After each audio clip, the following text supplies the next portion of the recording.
Being a fan of Evangelion, I kind of feel obligated to track down all of Fat Liar's past works and see how good they are, if they still hold up and whatnot. One of which kept popping up in the back of my mind, wondering what the hell it was.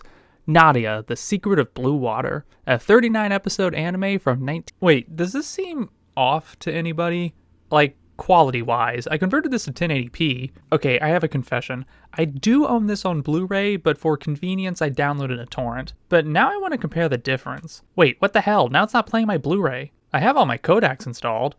Oh, there was an update to MPC. I'm so used to it being abandonware. Before I used Make MKV, but it looks like I don't need that anymore. I mean, none of this would have happened if they just didn't still have a lock and key encryption on Blu-rays. I'm pretty sure this is the one thing that's holding it back from taking over DVDs, but that's a different story. So let's see the difference. Aha! The torrent copy cleaned up the grain.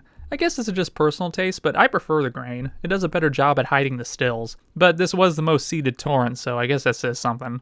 Anyway, back to the video. A 39-episode anime from 1990 to 91, directed by Anno and written by Miyazaki, really? Well, they are tight friends. I almost said nice friends, but less said about that the better. Actually, Gainax wasn't supposed to be involved with this show. Originally it was just NHK and Group THC. Originally hired Yoshiyuki Tadamoto and Mahiro Maeda to make characters for the pitch, but the original budget would actually cause Gainax to lose money, so Inoue was dropped from the project, then eventually Tadamoto, which eventually led to the director's chair.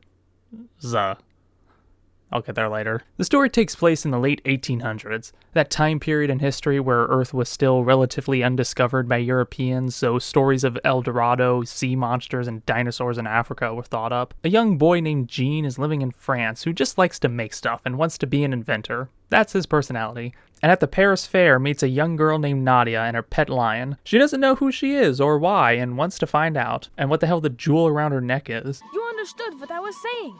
I didn't know if we even spoke the same language.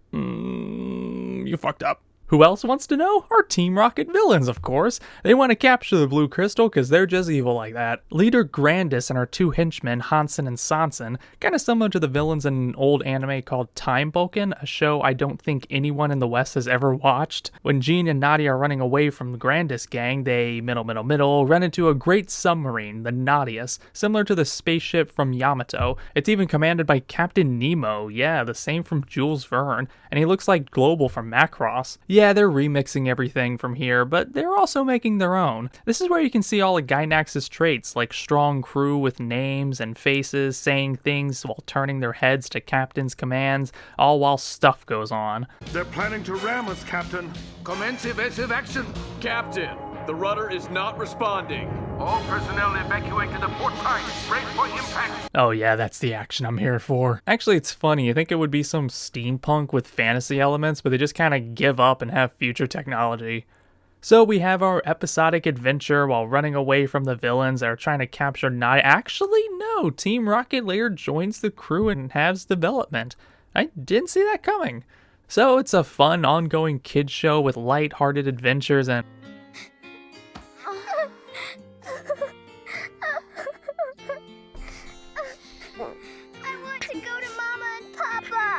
What is this show? I'm not good at guessing what kids can or can't watch. Japanese ratings have more age groups than America. We just have G, 13, and R. Japan has like 10, 15 plus, 19 plus. There's a lot more exceptions.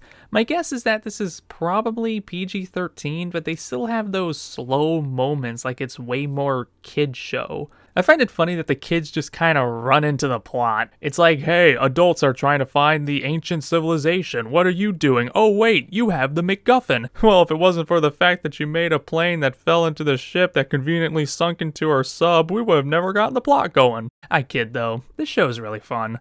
If it could just keep being good! You see the beginning title card, episode whatever out of 39? They have to make 39. Can someone say trapped on an island filler arc? You ever heard of growing the beard? Well, this grows the beard, then shaves it, then grows like a soul patch, then shaves again. Not only filler, but direction also changes. Halfway through, Anno leaves as director for some reason, I can't find why, and Shinji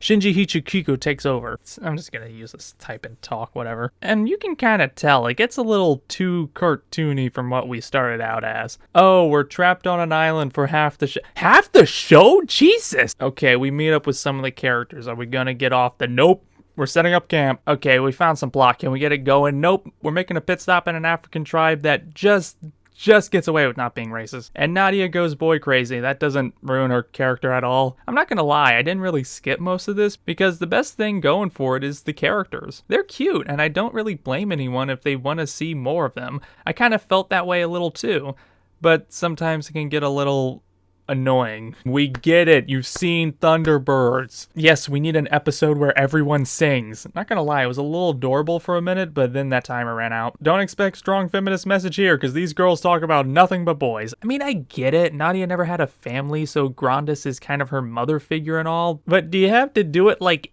8 times? There are some frames that looked out of focus, and that's because some parts were outsourced to Korea, but there was one episode that was completely outsourced. Oh god, this is bad. And this isn't filler, this is a plot-relevant episode. This is where we reunite with the old characters. If you're wondering what to skip in terms of filler, it's kind of hard to tell. It has those filler episodes where important stuff happens, they just take their time. Like the first kiss and Nadia vegan posting for some development. Can you tell Anno's vegetarian? And you would think the episode about them finding wine is filler, but nope, it's plot. My guess would be watch the episode when they get on the island and set up camp, which is episode 23, then skip to the outsource episode, which is 27. Yes, you have to get through it. Then skip to 30 and 31. Then skip the village episode and the song montage episode. Then by 35, you're home free.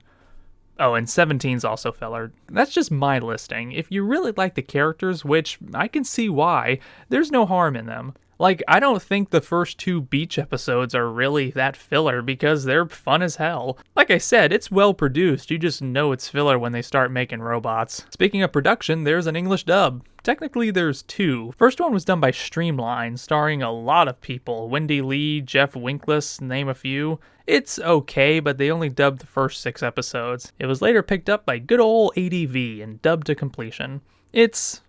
Well, it's not great, but I don't want to call it bad. Sometimes the acting has its hiccups, but I respect the production behind it. Like, they actually got kids for Nadia and Jean and Mary. Why did you have to kill him? He was already badly injured. She's actually British, and this guy's actually black. Is their acting good? Well, yes and no, but most of that's on the directing.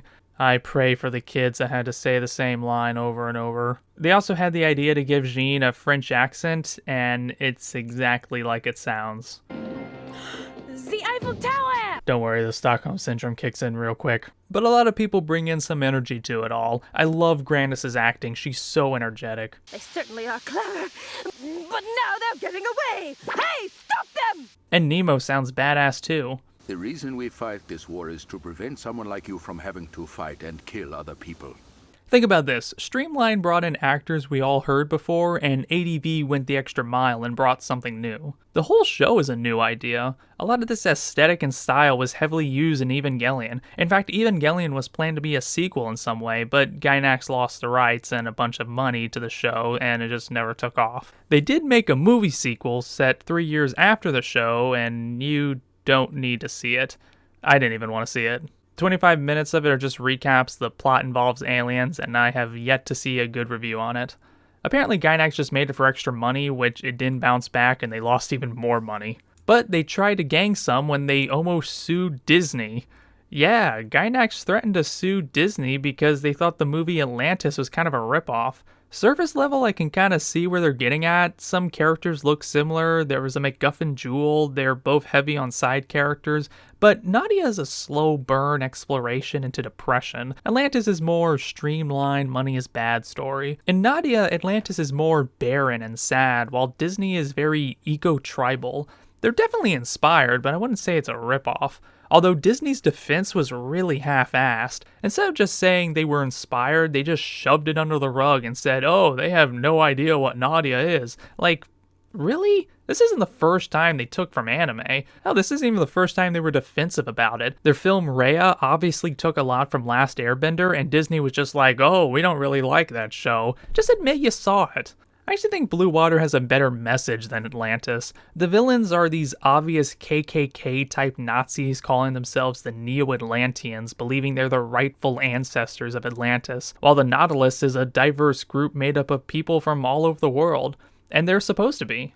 Each individual has a different way of viewing the world and each other.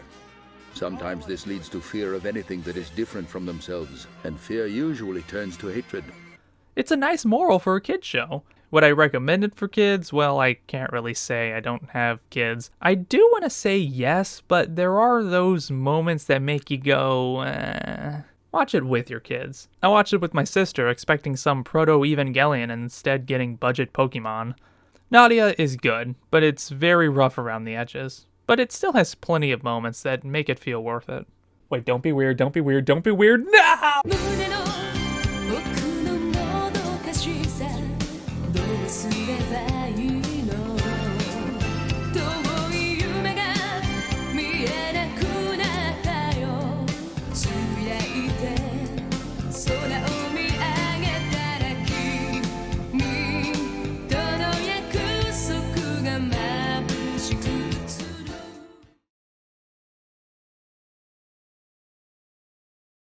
Joey, did you ever hang around the gymnasium?